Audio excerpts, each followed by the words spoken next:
ഋഷികയും ഡൽഹി കേരള ഹൗസിലാണെന്നാണ് മനസ്സിലാവുന്നത്. ഋഷിക ഡൽഹി കേരള ഹൗസിൽ തന്നെ അല്ലേ? ഇപ്പൊ ഞാൻ ഡൽഹി കേരള ഹൗസിലല്ല. ഞാനിപ്പോ എന്റെ കൂടെ ഒരു ഫ്രണ്ടിന്റെ ഫ്ലാറ്റിലാണ് നിൽക്കുന്നത്. കേരള ഹൗസിൽ എന്റെ കൂടെ പഠിച്ച സ്റ്റുഡൻസ് ഉണ്ട്. ഡൽഹി തന്നെയുള്ള സുഹൃത്തിന്റെ ഫ്ലാറ്റിലാണ്? അതെ അതെ, കാരണം ഇന്ന് ഞങ്ങള് കുറച്ചു പേര് ഫ്ലൈറ്റിൽ പോകുന്നുണ്ട്, ട്രെയിന് വെയിറ്റ് ചെയ്യാതെ. അപ്പോ അങ്ങനെയുള്ളവര് എല്ലാരും കൂടി ഒരു ഫ്ലാറ്റിലേക്ക് മാറി നിൽക്കുകയാണ് ഇപ്പോ. സുരക്ഷിതമാണ് ഇപ്പോ നിലവിൽ സുരക്ഷിതാണ്. എല്ലാവരും മെസ്സേജ് അയക്കുന്നുണ്ട് വീട്ടുകാരെ. എങ്ങനെയായിരുന്നു? യാതൊരു പ്രശ്നമില്ല. ജമ്മുവിൽ തന്നെ അല്ലായിരുന്നോ? അതെ അതെ, ഞങ്ങള് സെൻട്രൽ യൂണിവേഴ്സിറ്റി ഓഫ് ജമ്മുവിൽ പഠിക്കുകയായിരുന്നു. അപ്പോ സാഹചര്യങ്ങൾ, ഈ പെഹൽഗാം അറ്റാക്ക് തുടങ്ങിയത് മുതൽ പേടിയുണ്ടായിരുന്നോ? അതെ, പെഹൽഗാം അറ്റാക്ക് തുടങ്ങിയത് മുതൽ ഞങ്ങളെ വീട്ടിൽ നിന്നാണെങ്കിലും എല്ലാവർക്കും ഒരു ആശങ്ക ഉണ്ടായിരുന്നു. പക്ഷെ ഞങ്ങൾ ഇങ്ങനെ സാംബയിലാണ്, കുറച്ച് ദൂരെയാണെന്നുള്ളൊരു സംഭവം എല്ലാവരും പറഞ്ഞ് മനസ്സിലാക്കിയായിരുന്നു. അപ്പോഴാണ് ഞങ്ങൾ താമസിക്കുന്നതിന്റെ അടുത്ത് ഇങ്ങനൊരു സംഭവം ഉണ്ടാകുന്നത്. ആ സമയത്ത് വല്ലാതെ പേടിച്ചു പോയിട്ടുണ്ടായിരുന്നു. ഈ ആക്രമണം നടത്തുന്നതിന്റെ ശബ്ദങ്ങളൊക്കെ കേട്ടിരുന്നോ? അതെ അതെ, ഞങ്ങള് ഒരു 8 മണി വരെ ഞങ്ങൾ പുറത്തായിരുന്നു എല്ലാവരും കൂടെ.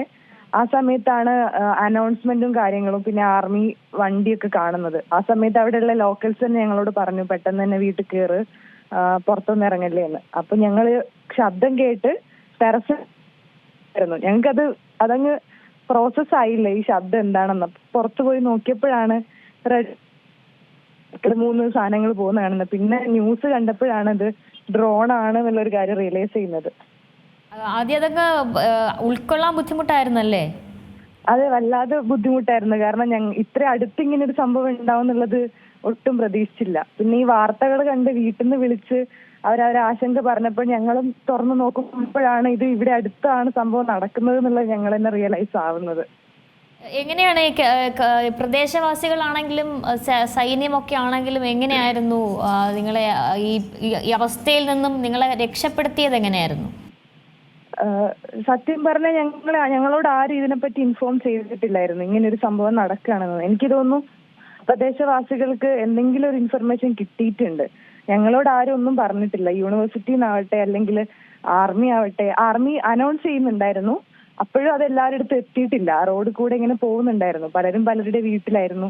പിന്നെ നാട്ടുകാരാണെങ്കിൽ തന്നെ നിങ്ങൾ പെട്ടെന്ന് വീട്ടിൽ കയറിക്കോ, ഇങ്ങനെ ഒരു സംഭവം ഉണ്ടാവാന്നുള്ള കാര്യം അവർ പറയുന്നില്ല. ഞങ്ങൾ ഹൗസ് ഓണർ ആണെങ്കിൽ തന്നെ റൂമിൽ തന്നെ ഇരിക്കുന്നത്. അപ്പം എന്താ പ്രശ്നം എന്ന് ചോദിക്കുമ്പോഴും അവരാരും പറയുന്നില്ല. ഞങ്ങളെ പാനിക് ആക്കണ്ടെന്ന് വിചാരിച്ചിട്ടായിരിക്കും. അങ്ങനെയുള്ളൊരു സഹകരണമാണ് അവരുടെ ഭാഗത്തുനിന്ന് ഉണ്ടായത്. ജമ്മുവില് ഞാൻ സെക്കൻഡ് സെമിസ്റ്ററാണ്. ഇപ്പൊ ഒരു 10 മാസം ആയിട്ടുണ്ട്. ഇങ്ങനെ ഒരു അനുഭവം? അതെ, തീർച്ചയായിട്ടും. അതെ, പൊതുവെ നമുക്ക് ജമ്മു കാശ്മീരിൽ ഇത്തരം എപ്പോഴും ഈ സൈനിക നടപടികൾ നടക്കുന്ന ഒരു സ്ഥലമാണല്ലോ. അപ്പൊ അത് പേടി ഉണ്ടായിരുന്നില്ലേ ജമ്മുവിലേക്ക് പഠിക്കാൻ വരാനൊക്കെ? അതെ, നല്ല പേടി ഉണ്ടായിരുന്നു. പക്ഷെ അപ്പോഴും ജമ്മു സേഫാണ്, കാശ്മീരിലാണ് കുറച്ചുകൂടെ ഉണ്ടാവുകയാണെങ്കിൽ ഉണ്ടാവാന്നുള്ളൊരു ചിന്തയിലായിരുന്നു ഞാനാവട്ടെ എന്റെ വീട്ടുകാരാവട്ടെ എല്ലാവരും.